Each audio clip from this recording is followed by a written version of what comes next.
한국인도 잘 모르는 고급 한국어 특강. 칼의 노래를 쓴 김훈 작가는 소설의 첫 문장을 버려진 섬마다 꽃은 피었다 라고 썼다가 며칠 뒤 담배 한 갑을 다 태우고는 버려진 섬마다 꽃이 피었다 이렇게 바꿨다고 합니다. 두 문장은 어떤 차이가 있는 걸까요? 제가 국어 전문 수험서 작가로서 쉽게 설명해 드리겠습니다.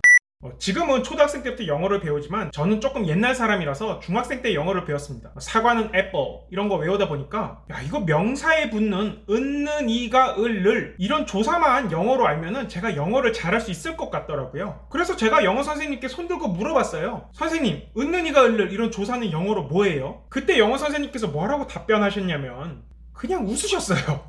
저는 나중에야 그 답을 알 수 있었거든요. 답은 간단해요. 영어에는 조사가 없어요. 영어는 단어의 어순, 즉 단어들의 순서가 단어의 성격을 결정해요. 예를 들어 영어에서는 동사 자리에 뭐가 들어가면 다 동사예요. 구글은 회사 이름이지만 동사 자리에 넣어서 I googled it 하면 뭐예요? 나 그거 구글에서 검색해봤어. 이런 뜻이 되잖아요. 이건 주어나 목적어도 마찬가지예요. I love you에서 love 앞에 오면은 주어, love 뒤에 오면 목적어예요. 그냥 그 위치가 주어인지 목적어인지 동사인지를 알려준다고요. 그런데 한국어에서는 어순이 결정하는 게 아니에요. 나는 너를 사랑해, 너를 나는 사랑해, 너를 사랑해 나는 사랑해 너를. 이거 번역하면 죄다 I love you예요. 한국어에서 주어랑 목적어가 이렇게 자유롭게 어순에 관계없이 배치될 수 있는 이유가 뭘까요? 네, 바로 조사 때문이에요. 를이라는 조사가 이 단어가 붙은 건 목적어예요 이렇게 알려주기 때문에 너를이 어디에 있든 간에 이게 목적어라는 걸 우린 쉽게 알 수 있어요. 이렇게 단어의 성격, 그러니까 자격, 주어냐 목적어냐 이런 걸 알려주는 조사를 격조사라고 해요. 조사 이와 가는 그게 붙은 단어가 주어라는 것을 알려주기 때문에 주격조사라고 하고요. 을은 이게 붙은 단어가 목적어라는 것을 알려주기 때문에 목적격조사라고 해요. 참고로 무엇이다 라고 할 때 이다는 학교 문법에서 서술격 조사라고 배워요. 왜 이런 괴상한 이름이 붙었냐면 이다의 품사가 뭘까 문법학자들이 고민하다 보니까 일단 명사에 다 달라붙어요. 명사에 달라붙는 건 뭐냐면 국어에서 조사라고 해요. 그래서 이다는 일단 조사라고 한 거예요. 근데 이게 붙으니까 서술어가 돼요. 그럼 서술어를 나타내주는 조사구나 해서 서술격 조사가 된 거거든요. 물론 문법학자들이 전부 다 동의하는 건 아닌데 하여튼 학교 문법에서 이다를 서술격 조사라고 하는 거는 이런 이유가 있어요. 하여튼 이거는 주어를 나타내주는 격조사, 을을 목적어를 나타내주는 격조사예요. 근데 왜 이거 다 두 개씩 있을까요? 언제 이나 을을 쓰고 언제 가나 르를 쓸까요?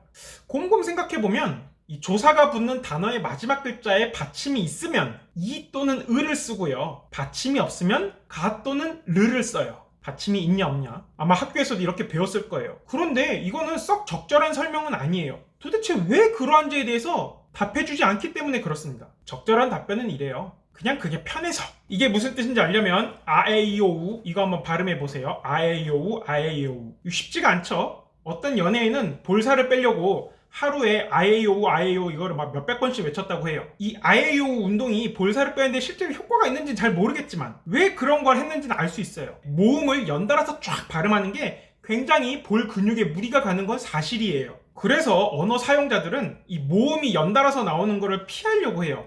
힘드니까. 그러다 보니까 재미있는 현상들이 나타나는데 이런 걸 크게 모음 충돌 회피 현상이라고 합니다. 영어의 관사 A를 생각해보면 쉬워요. 영어 처음 배웠을 때 이런 거 기억날 거예요. 이 부정관사 A는 모음 앞에서는 an, on이라고 쓴다. 그런데 이거는 표기가 어떻게 되었느냐가 중요한 게 아니라 발음을 기준으로 한다. 그래서 한 시간은 a hour가 아니라 an hour 이렇게 얘기하잖아요. 왜 이런 변화가 생기는 거예요? a hour 이렇게 얘기하면은 볼 근육에 무리가 가니까 모음 충돌을 회피하기 위해서 자음으로 n이 들어간 거예요. 재밌죠? 이와 을도 마찬가지예요. 받침이 있을 때는 뒤에 이나 을을 붙여도 발음하는 게 쉬워요. 그런데 밑에 받침이 없다는 건 무슨 뜻이에요? 앞에 있는 단어가 모음으로 끝난다는 뜻이에요. 모음으로 끝나는데 이나 을처럼 바로 또 모음이 달라붙으면 어떻게 돼요? 힘들잖아요. 그래서 마치 영어에서 A 대신에 on 이렇게 자음을 첨가하듯이 를 쓰게 되는 거예요. 발음을 해보면 쉽게 이해가 됩니다. 철수가 영희를 사랑한다. 너무 쉽죠? 근데 철수 영희을 사랑한다. 이거 어려워요. 이게 단순하게 안 써봐서 어색한 게 아니라 실제로 발음하기가 좀 어렵다고요. 그래서 이런 모음 충돌을 회피하기 위해서 이와 가 을가를 이렇게 쌍으로 읽는 거예요. 국어에서 다른 현상도 이렇게 모음충돌 회피 현상으로 보면 쉽게 설명되는 게 많거든요. 하여튼 그냥 쉽게 발음하려고 하다 보니 이렇게 된 거다. 설명이 잠시 딴 길로 샜는데 하여튼 이와 가는 주어임을 알려주는 주격조사예요. 그래서 버려진 섬마다 꽃이 피었다. 여기서 꽃이 뭐예요? 주격조사가 쓰인 거예요. 그렇다면 은는 뭐냐 도대체? 흔히들 이것도 주격조사로 아는 경우가 많은데 제가 실제로 모 교수님이 쓴 형식논리학 교과서를 보는데 은는 이가는 주격조사다 뭐 이렇게 써있더라고요. 약간 실수하신 것 같아서 제가 메일로 정정해 드린 적도 있어요.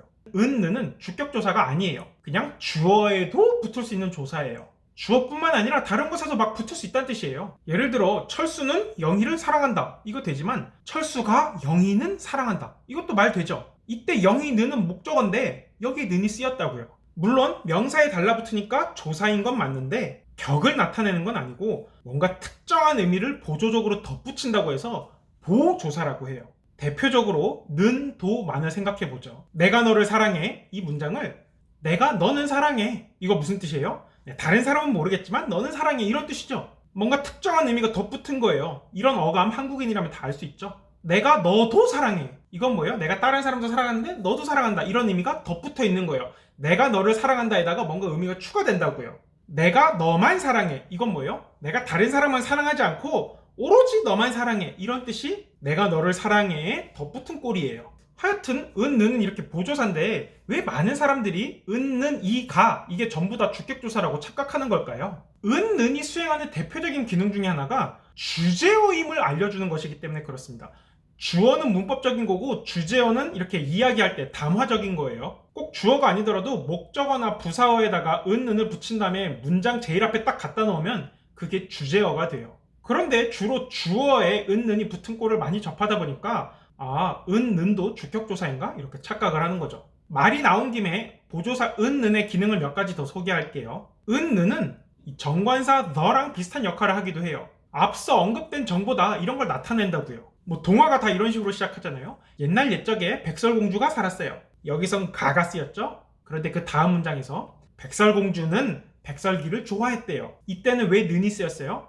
그 백설공주라는 뜻의 의미인 거예요. 앞에서 백설공주가 쓰였지? 그러니까 그 다음에 언급할 때는 옛날 정보라는 의미에서 백설공주는 백설기를 좋아했대요. 뭐 이렇게 쓰이는 거라고요. 은, 는의 또 재미있는 기능. 이거는 중의성을 해소할 때도 많이 쓰여요. 참석자가 다 오지 않았다. 이런 문장 어떻게 해석되죠? 두 가지로 해석돼요. 첫 번째, 10명이 참석해야 되는데 한 명도 오지 않았다. 두 번째, 10명이 참석해야 되는데 일부만 왔다. 이때 후자의 의미로 중의성 없이 쓰려면은 보조사를 붙여서 참석자가 다는 오지 않았다. 혹은 참석자가 다 오지는 않았다. 이렇게 쓸 수 있습니다. 여기서 보다시피 은, 는은 부사어나 서술에도 이렇게 붙을 수가 있어요. 이 보조사는 격조사가 아니라서 이것저것에 붙을 수 있고 이게 한국어의 큰 특징으로 보는 사람들도 있습니다. 끝으로 보조사는 대조의 기능을 수행하기도 해요. 짜장면은 주문해도 되지만 탕수육은 주문하면 안 돼. 이때 은, 는이 쓰인 건 뭐냐면 주문 가능성 여부가 대조되기 때문이에요. 이럴 때도 은, 는을 씁니다. 진짜 마지막. 앞에 건 내용적이었다면 이번에 형식적인 건데 이 주어나 목적어에 보조사가 들어가면은 기존에 있던 주격조사나 목적격조사가 보통 다 탈락해요. 그래서 나는 너를 사랑해 이건 말이 되지만 나는 너를 는 사랑해 이런 건 말이 안 되는 거죠. 자, 여기까지 살펴봤으니까 처음으로 한번 되돌아가 볼게요. 버려진 섬마다 꽃이 피었다. 여기에서는 주격조사 이가 쓰였어요. 그런데 버려진 섬마다 꽃은 피었다. 이건 뭐예요? 주격조사 이가 탈락하고 보조사 은이 들어간 거예요. 꽃이 피었다 해서 뭔가 특정한 의미가 덧붙으면서 꽃은 피었다가 된 거라고요. 근데 어떤 의미가 덧붙은 걸까요? 이 해당 문장을 쓴 김훈 작가는 바다의 기별이라는 책에서 이렇게 설명한 적이 있어요. 꽃이 피었다는 객관적 사실에 그것을 들여다보는 자의 주관적 정서를 섞어 놓은 것이죠. 꽃이 피었다는 사실의 세계를 진술한 언어이고 꽃은 피었다는 의견과 정서의 세계를 진술한 언어입니다. 이것을 구별하지 못하면 나의 문장과 소설은 몽매해집니다. 결국 무슨 소리예요? 주격조사만 쓴 꽃이 피었다는 객관적 사실을 건조하게 쓴 거지만 보조사를 쓴 꽃은 피었다는 뭔가 나의 의견과 정서가 섞여 있다는 거예요. 그런데 그게 어떤 정서죠? 아직까지 제가 이것에 대해서 적절하게 설명해 주는 걸 본 적이 없어요. 제가 이 영상에서 제대로 설명하기 위해서 마지막으로 딱 하나만 더 설명해 볼게요. 자, 이 식당은 비싸지만 맛있어. 이 식당은 싸지만 맛있어.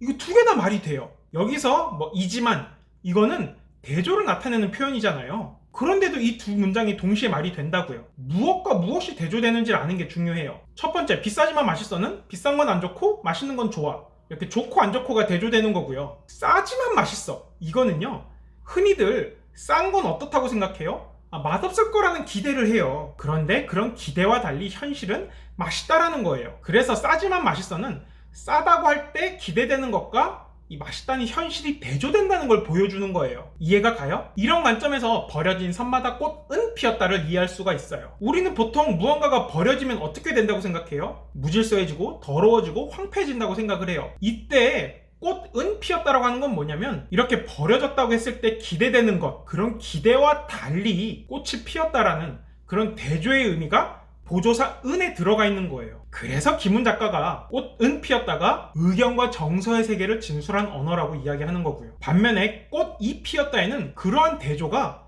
딱히 들어있지 않아요. 물론 꽃이 피었다라고 써놔도 독자들이 이 문장을 읽으면서 대조를 느낄 수는 있어요. 그런데 그거는 필자가 객관적으로 표현하는 것들을 보고 독자가 알아서 느끼는 거지, 애초에 필자가 먼저 그렇게 대조되는 감정을 먼저 느껴서 문장에 집어넣은 게 아니라고요. 버려진 섬마다 꽃이 피었다는 그런 겁니다. 좀 이해가 가요? 이제 버려진 섬마다 꽃은 피었다와 버려진 섬마다 꽃이 피었다, 다른 사람들에게도 설명할 수 있겠죠? 혹시 설명하시기 어려울 것 같으면 이 영상을 링크로 보내주시면 돼요. 보내주시는 김에 좋아요도 눌러주시고 구독도 눌러주시면 키왕 짱이죠. 네, 지금까지 국어기술 저자 이혜황이었습니다.